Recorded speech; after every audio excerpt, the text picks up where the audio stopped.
Alright guys, so today I want to play a little catch-up with the Rippaverse, since, like everything else, I have fallen behind on my Rippaverse reading, and I have amassed quite the little backlog of books that I need to read through and cover here on this channel. So I did want to get started with that today with the bottom of the stack, which was Zalen, What Kills Must Die. So this is another one-shot from the Rippaverse, which, like I said, this came out a very long time ago. I think like summer of last year. It's been several months, so I am pretty late in getting around to covering this. But I did pick it up at the time, so I did manage to get cover A, which is drawn by, I'm going to butcher this name, by the way, but this cover is by Kaio Kakao. Probably pronounced that wrong. But I really like this cover. It sort of has that painted look, and I thought that went really well with the, cosmic background with the planets and stuff. So I thought that looked really cool. So this book is also written and illustrated by a familiar duo, if you've been following along with the Rippaverse, and Chuck Dixon and Joe Bennett, who are the same duo that did both Alpha Core and The Horseman. So if you've been following this universe, then you should be familiar with their work. However, this story is pretty different from both those stories. It's obviously about a new character named Zalen Dark, who is a spacefaring, cosmic hero. Very different take than some of the stuff we've gotten from them before. So, as always, I will be giving some general thoughts about this book before diving into the spoiler territory. Which, one thing I do want to mention up front here, there was a printing issue with this book, which I'll try to show off here if I can find a good example of it. Basically what happened with this book is all of the big 2-page spreads didn't get lined up exactly right. Which, again, if you're familiar with Joe Bennett, he loves his 2-page spreads. So there are quite a few of these in this book. And I'll try to show this here. Hopefully people will be able to see it okay. If you look right there in the spine, you can see like part of Zalen's belt is replicated on both pages. Like the innermost part of the image didn't really line up exactly right when it was printed. So all the big 2-page spreads in this book do have that issue where, part of the image repeats on both pages. Which, to me personally, I didn't think this was a huge issue. With those 2-page spreads, I always aren't crazy about those anyway, really, because, with the spine being there and the image being sort of pulled in the middle, it always doesn't really line up right to my eyes anyway. So, this misprint being throughout the book didn't bother me a ton. Now, it's less noticeable on some of the earlier spreads. Some of the ones towards the end of the book, it does stand out a bit more. But again, it didn't, ruin my enjoyment or anything. Which, another big reason I'm not too upset about this is, for one thing, it's already been corrected. So if you don't own this book and you go on their website and order at least one of the mass print copies now, this will be corrected, so you won't have to worry about that. And for everyone who got one of the limited covers like this one, Rippaverse did make it right by giving everyone who bought this book a 60% off discount code to use on a different order, which is ridiculously generous, and I did use that on one of my other orders and managed to save a ton of money on that. So that more than made up for it in my eyes. I didn't really have a huge issue with it. But yeah, if you do manage to pick up one of the 3 limited covers for this book, that is something you should be aware of. So, all that aside, some general thoughts about the book itself. This is obviously a sci-fi story set in outer space. So, very different setting from all of the other Rippaverse books so far, most of which have been set in Flores Park, all of which sets on Earth. So, definitely a very different setting and a very different feel for this book. Again, it follows a new character named Zalen Dark, who is this intergalactic hero who sort of goes around planet hopping and fighting against various evildoers. And of course, the title of the book, What Kills Must Die, comes from Zalen's personal ethos that he lives by, where he basically takes out any, murderous villain throughout the galaxy and tries to establish what he feels is balance in the universe. So, overall, I liked Zalen as a character. I thought he was pretty interesting. A large portion of this book does focus on Zalen's origin and fills us in on his backstory, or at least as much of his backstory that he himself knows about, since a major plot point of this book is Zalen trying to figure out some of the mysteries of his own past. So, overall, I found him to be an interesting character. We also got introduced to quite a few new supporting characters that make up the crew on Zalen's ship, all of which I found very likable as well. One thing I will say about this book, if we compare it to The Horseman, Welcome to Flores Park, which is the other one-shot from Rippaverse that was also done by Chuck Dixon and Joe Bennett, that book felt more like a complete story as a one-shot that just sort of left the door open for more stories in the future, which of course ended up happening since we did wind up getting a Horseman #1 and we're getting an ongoing series with him now. However, Zalen, on the other hand, does feel a little bit different, where this one feels very much more like a pilot episode of a show, or, like a prequel to an ongoing thing. It feels less like a complete story in and of itself and more like a setup for a longer form ongoing thing, which is not necessarily a bad thing in and of itself. It's just something I think people should be aware of going into this book. We haven't gotten an announcement yet of Zalen getting his own ongoing series. I don't think. Rippaverse has been, announcing stuff left and right, so I've been trying to keep up, and I don't think they've announced that yet. But I would be shocked if we don't end up getting that, since obviously this book was pretty well received. So I expect there to be an ongoing Zalen series at some point, and this definitely feels like the setup for that. But yeah, going into this, you should be aware that this is more a setup for something in the future, as opposed to a standalone thing like The Horseman was. But overall, I did very much enjoy the story. I thought the info that we did get on Zalen himself was pretty intriguing.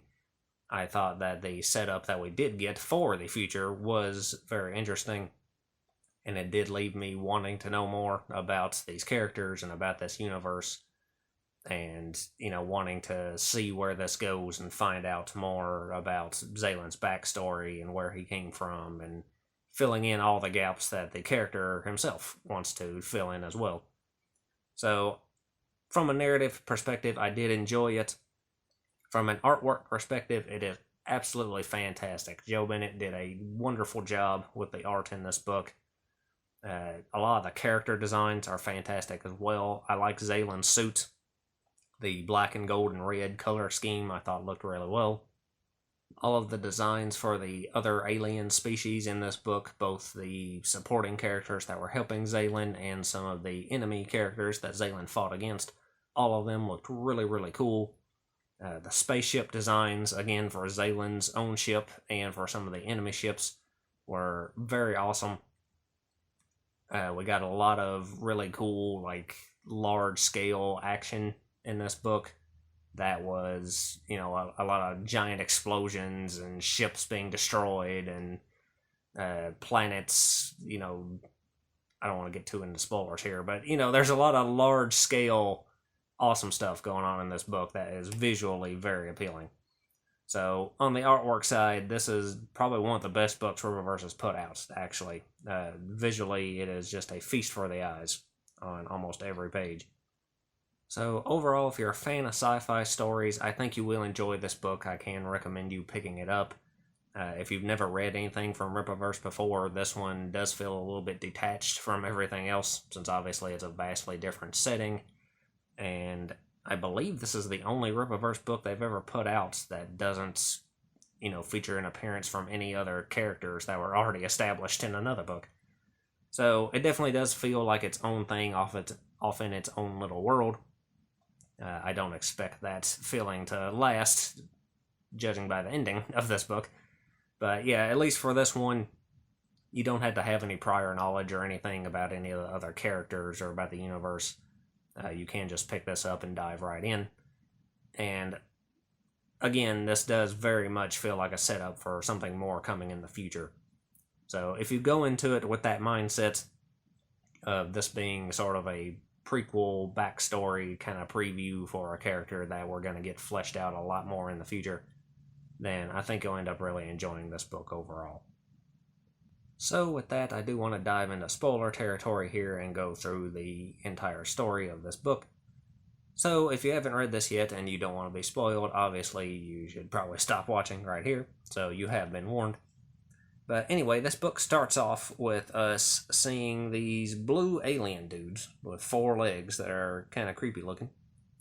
And we are told that these aliens are on a planet named XX9RT5. So obviously the code name for some planet. But anyway, they're sitting here and they're drinking from this very small little puddle of water. Looks like they're pretty desperate to find any sort of water at all. Which we come to find out is because another group of aliens called the Kamarians have actually stolen all the water off of this planet by turning it into a giant chunk of ice and hauling it away with their spaceship. So these aliens are a group of intergalactic thieves. They go around and, steal whatever valuable resource is on any planet, apparently. Once we get a look inside their ship, and they're these sort of bat-like alien-looking dudes who are, again, a really awesome design. So at this point, we are introduced to the hero of the story, which is, of course, Zalen Dark, who comes flying up beside the Kamarian ship and basically proceeds to fuck their shit up, where he just smashes the fuck out of their ship and sends them hurtling into space where they all suffocate. So he defeats all the Kamarians in very short order and manages to release the giant ice chunk from the back of their ship, which rains back down on the planet and of course burns up in the atmosphere and just rains water back down onto the surface. So we see the little blue alien dudes all celebrating about this. So Zalen has saved the day, at least as best he can, in this situation, since he talks about how obviously, there's still going to be big environmental problems on this planet since all their fucking water got stolen.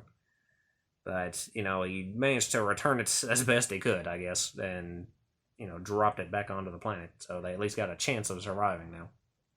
So with the Kamarians defeated, Zalen ends up returning to his own ship, where we get to meet the cast of supporting characters that are helping Zalen out. So we meet Tala, who is a space elf, and she's sort of, like Zalen's assistant who, helps him, get from one place to another. And we're also introduced to a guy named Bong, which is a hell of a name. Probably the second funniest name in the Rippaverse. It would be the first if there wasn't another guy named Splatterpuss. But yeah, we're introduced to Bong, who's this hairy alien creature, who is obviously the ship's engineer who handles, a lot of the maintenance and mechanical stuff on the ship. And we're also introduced to a bunch of these little green alien dudes who are actually pretty cute, named Jammas. And I really love these guys. They're really endearing. There's a whole bunch of them, and later we come to find out that this ship was originally their ship, and somehow Zalen has sort of commandeered it. So all the little Jammas are sort of crewing the ship, and they all look alike, and they all have these weird little names that I can't pronounce. They all have apostrophes in them. But yeah, it's sort of a recurring joke throughout this book that Zalen is the only one that can tell them all apart and know all their different names. But yeah, they all seem to get along with Zalen pretty well. They're always telling him to walk in peace, like every time they see him, and Zalen always replies in kind. So I love the little Jamma dudes, they're pretty cool. So anyway, as soon as Zalen gets back on the ship, he's already ready to move on to his next destination, which is left very vague. We don't know exactly where he's planning on going. But Zalen ends up going back to his room to rest after his escapades here. And the rest of the crew is charting the course for their destination. So we're introduced to another member of the crew, which is a giant fuck space alien whale thing named Solos. Which, again, I'm making my best guesses on all these names. I'm probably pronouncing a lot of these wrong. But again, this is another very cool design. I think Solos looks really awesome.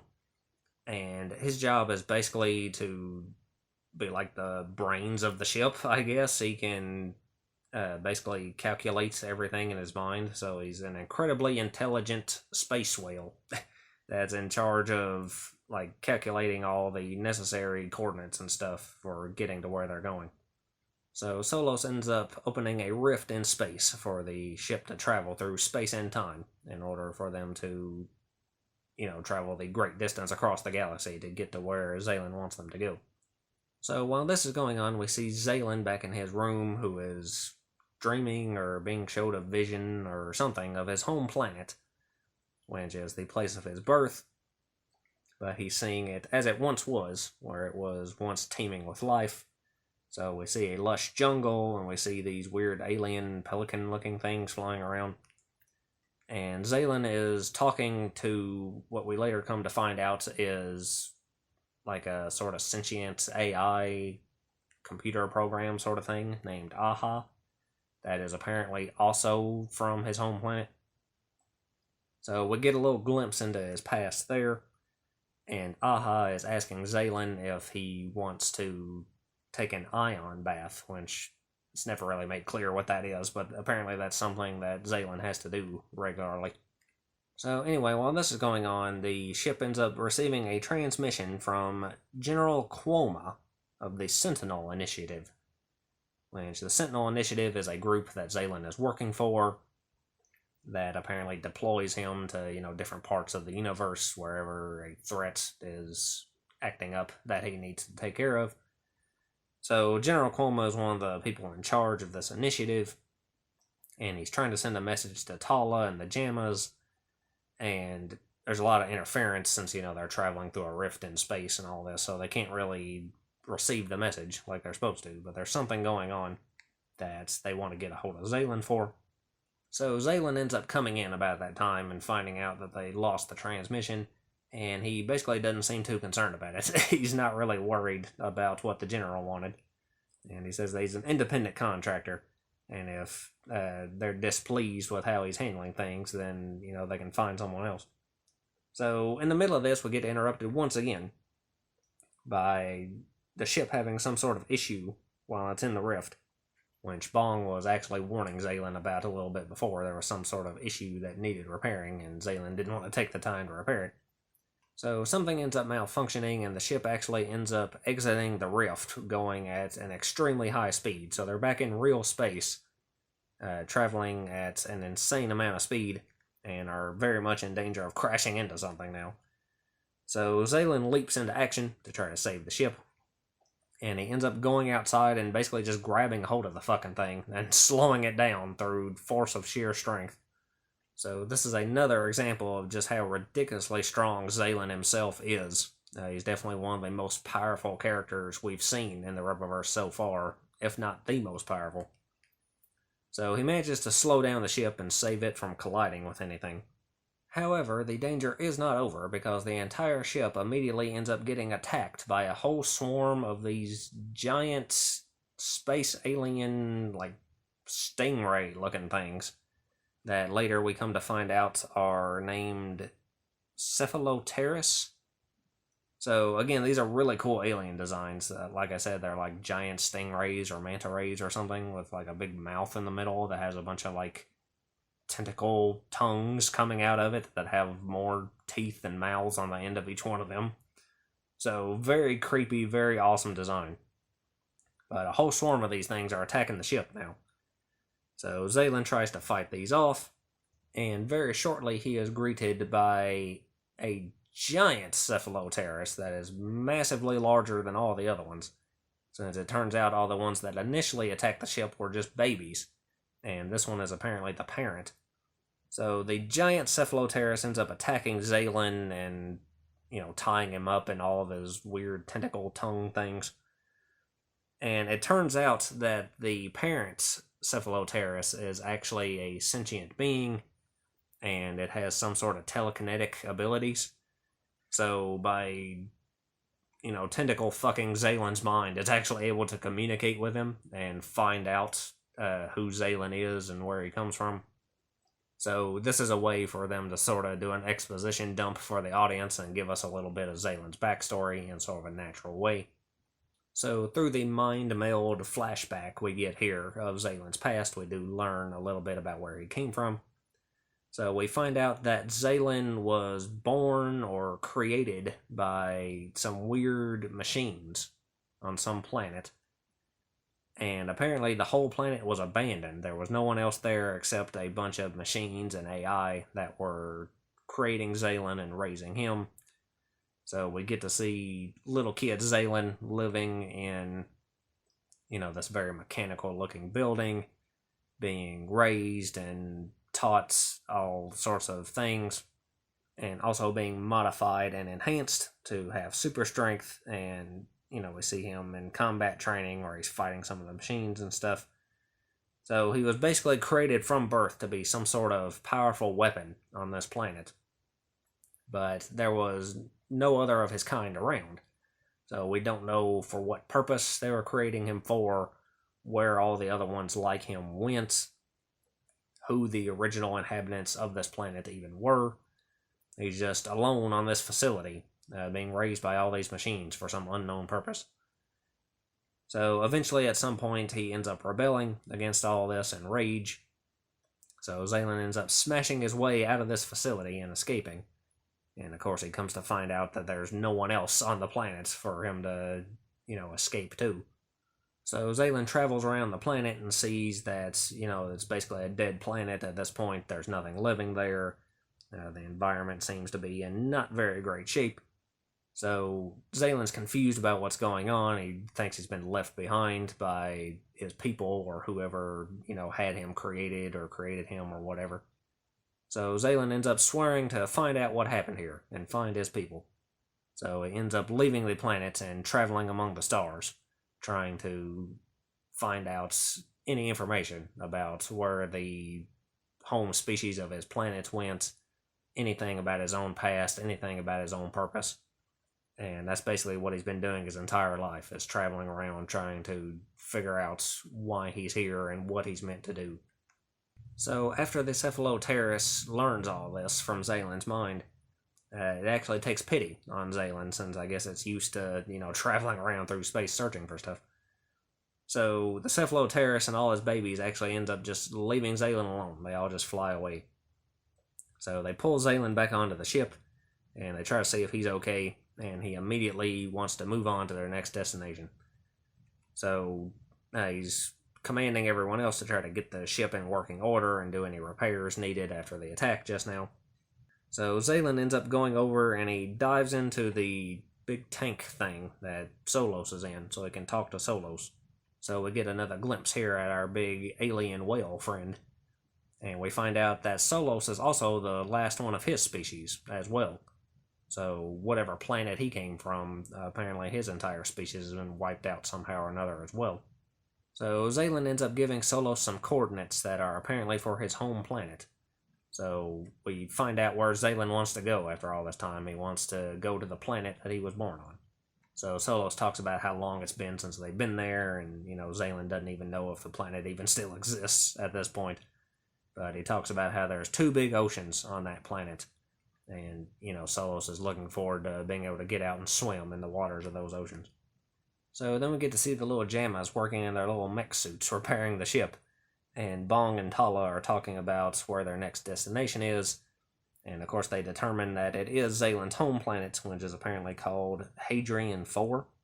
So they talk about going there, and apparently the giant Cephaloteuthis that mind-melded with Zalen is the one that told him to go to this planet. So that's weird, but apparently that's where Zalen got the idea to go back home from. So anyway, then we have a 105-day time jump, where we jump ahead to after the ship is repaired and has made the long journey to the Hadrian 4 system. And we find Zalen's home planet, but it is definitely not what Zalen was expecting, since the entire planet has basically been fucked up and destroyed by a race of mechanized life forms that are actually still on the surface of the planet harvesting resources. So we see Zalen's home planet, which is also known as Kodatha, And Zalen, of course, freaks out when he sees it because everything is wiped out and destroyed. There's obviously no oceans on the planet anymore. All the forest and wildlife and everything is gone. So Zalen immediately takes off down to the surface of the planet and attacks the mechanized life forms that we find there, which are these alien robot insectoid looking things that, again, look very cool. But they've got some sort of giant insect machine thing roaming around the surface of the planet, harvesting whatever resources they can from it. So Zalen ends up attacking all of them and basically just flying through this giant thing and completely destroying it. So he wipes out every single one of these mechanical life forms in a blinding rage and just destroys every single one of them on the surface of the planet. So once all the robot dudes are taken care of, Zalen, Bong, and Tala do go down to the surface of the planet, and they do find one remaining structure that's still somewhat intact. So they do go inside there to try to find any sort of remaining clue for Zalen's past. So while all this is going on, back on the ship, we see the Jammas again. And once again, they are receiving a communication from General Cuoma. And again, we get a very nice moment here with the Jammas where they're talking about how, Zalen is going to his home planet and he can't be disturbed right now. And they sort of pretend like they're losing the signal of the general and just sort of cut him off to not bother Zalen. So I thought that was a funny moment. I really liked that. So anyway, back in this facility where Zalen and the others are, they're checking things out and trying to find anything of use. Which they brought the AI thing, Aha, down there with them. And Aha was apparently part of a larger system that they're referring to as the Prime System. And Aha was hoping to be able to reconnect with the Prime System on this planet, but after a scan it says that the Prime System no longer exists. So apparently Aha is all that remains of whatever the system was. So everything seems to be gone, and this entire trip seems to be fruitless for Zalen. However, Bong ends up pointing out that while they were making their descent, he did notice a giant carving in the surface of the planet. So Zalen flies out to check it out. And it turns out that whatever this is carved into the surface is something in the language of Zalen's people. Now, it's been weathered over, all these thousands of years. Aha scanned it. Apparently, this carving is like 100,000 years old. So, it's not exactly in the best shape anymore, and Aha can't actually make out what it's supposed to say. So, there's some sort of message left here. But they don't know what it says, and they don't even know who it was intentionally left for. It might have nothing to do with Zalen at all, but, Zalen wants to believe that this is something that can help him find out anything about his true purpose. So Aha ends up scanning this entire carving in, and says that they'll try to decipher what it actually means later. But they immediately get interrupted once again by the Jammas calling in, saying that they've detected something heading towards the surface of the planet, and it comes to find out that it's the mothership of those mechanized life form that Zalen just fucked up. So we get a giant ship closing in on the planet, which this thing is absolutely colossal. So this thing comes flying down and attacks Zalen and the others on the surface. So while Tala, Bong, and the others are trying to escape, Zalen ends up fighting off all these machines, and he actually ends up circling around the entire planet in order to build up momentum, and he ends up just crashing into this giant ship and just boring all the way through it and completely destroying the entire thing with a massive planet-sized explosion. So the mechanized life forms are completely wiped out, and their ship is destroyed, and they find Zalen floating among the rubble in space, where he looks very much fucked up and not in great shape. But it cuts away to some undetermined amount of time later, and Zalen and the crew are actually on a beach somewhere now, relaxing and recovering. So Zalen did survive the encounter, and we get to see all the little Jamma guys having fun on the beach, which again is pretty funny. So we see Zalen and Tala talking about when they're going to be leaving the planet, and Zalen says that it's up to Solos whenever he wants to leave, since they let Solos off the ship as well to swim around in the oceans of this planet, whatever planet they're on. Obviously, it's not Kodatha, since it was all fucked up, but he promised Solos that he'd get to swim in the ocean somewhere, so he brought him to some other planet to fulfill this promise, and of course take time to recover himself. So we get a brief conversation here between Zalen and Tala where they're talking about, what they found on Kodatha, and Zalen talking about how, that carving might not even have anything to do with him, and how he might just be an organic construct and a thing that was created long ago by his people for some purpose that doesn't even matter anymore because his people no longer even exist. So he's talking about how he wants to find the truth, but he, doesn't have much to go on, and he doesn't know if his purpose even matters anymore. But anyway, in the middle of this, they finally end up establishing the connection with General Koma and getting the message from him that he's been trying to send this entire book. So they go back aboard the ship, and they get the message from the general, and he is telling them about how a dangerous entity has escaped from some prison on a place called Limbo 11. So the general is wanting to send Zalen out to capture this fugitive and take him out.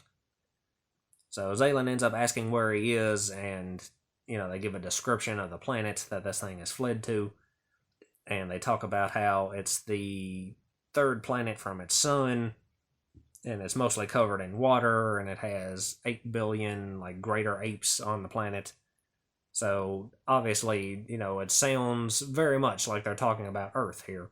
So Zalen asked more about this fugitive, and he says that he's known as Subject XX9, and apparently he's an extremophile that has the ability to mimic any sort of carbon or silicon-based life form.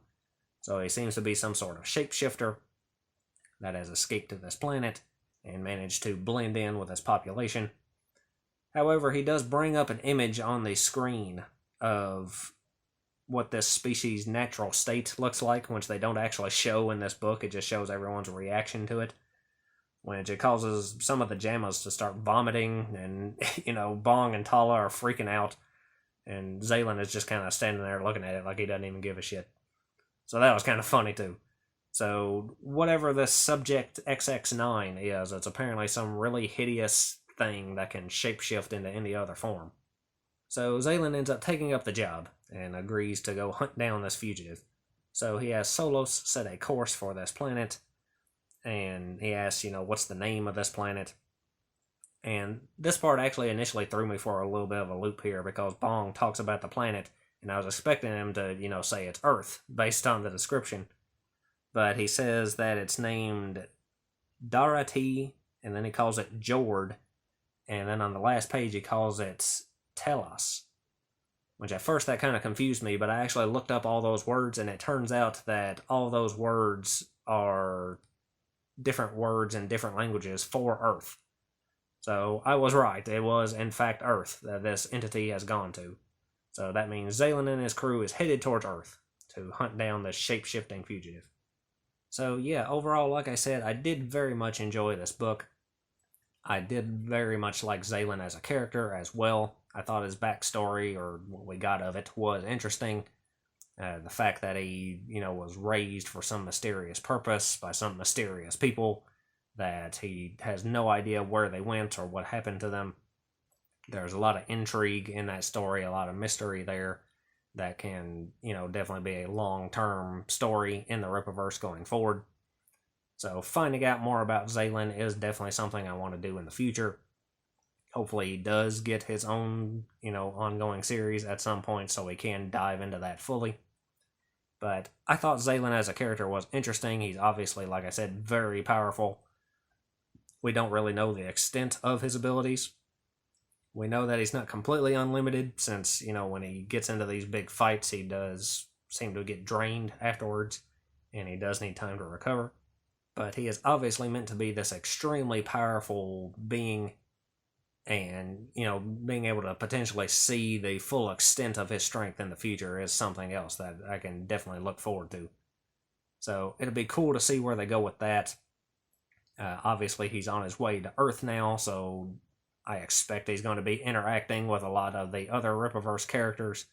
So, seeing him potentially interact with some other very powerful characters, like maybe Brian Solari or Yaira, it'll definitely be interesting to see how their power levels sort of stack up against each other.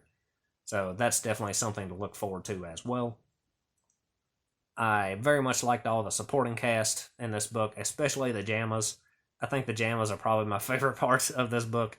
They're just these cute little alien guys, and just their mannerisms and the way they talk and the way they kind of handle things. I really enjoyed them. So they were definitely a highlight for me. They brought some much needed comic relief, I think, in this book. So I like the Jammas. I'm a big fan of them. I liked Tala. I liked Bong. We didn't get a ton on either one of those characters, but they seemed enjoyable enough. Again, hopefully, if he gets his own series, we'll obviously get those characters fleshed out more as well. So I liked what we got. As far as the cliffhanger plot that they set up at the end was Zalen hunting down this fugitive. Obviously, they just gave a code name for him and not actually revealing who this fugitive actually is.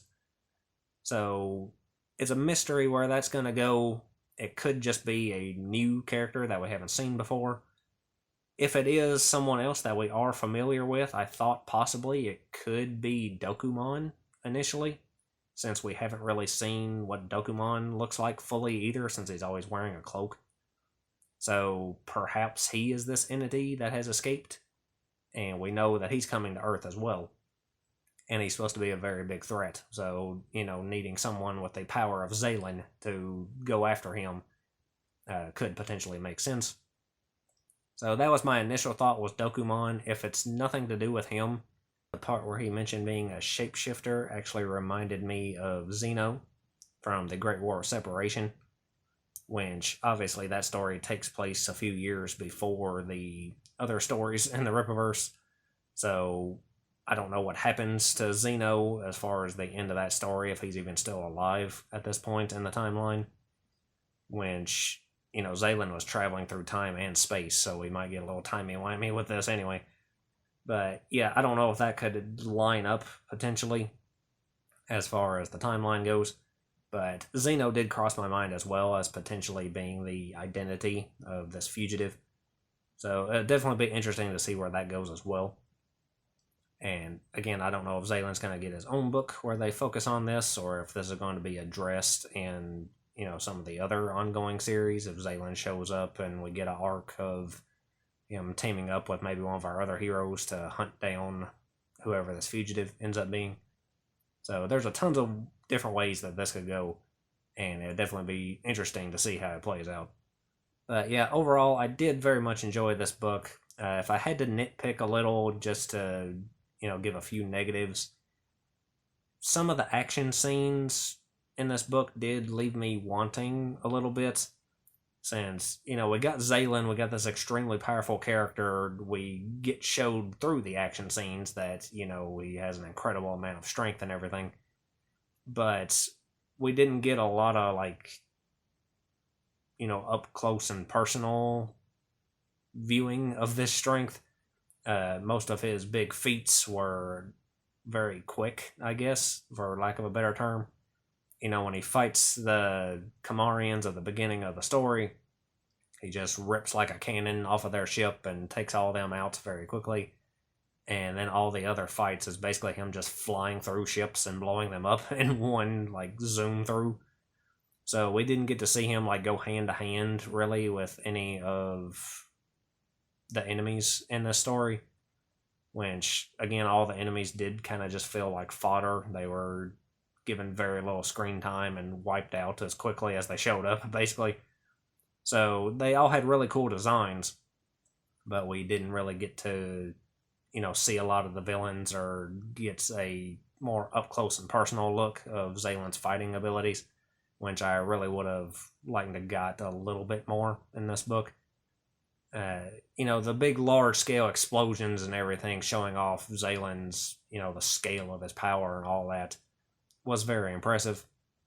And of course that makes for really cool scenes and cool panels and stuff with the giant explosions and ships being destroyed in one shot and all this stuff.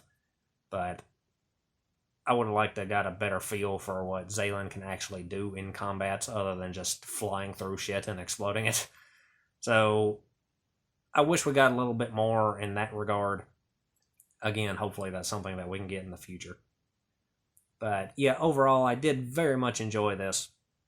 I do like Zalen and hope to see more of him either in his own series or have him popping up in, other character stories going forward. So yeah, I can recommend this book if you want to check it out. I don't think you'll be disappointed.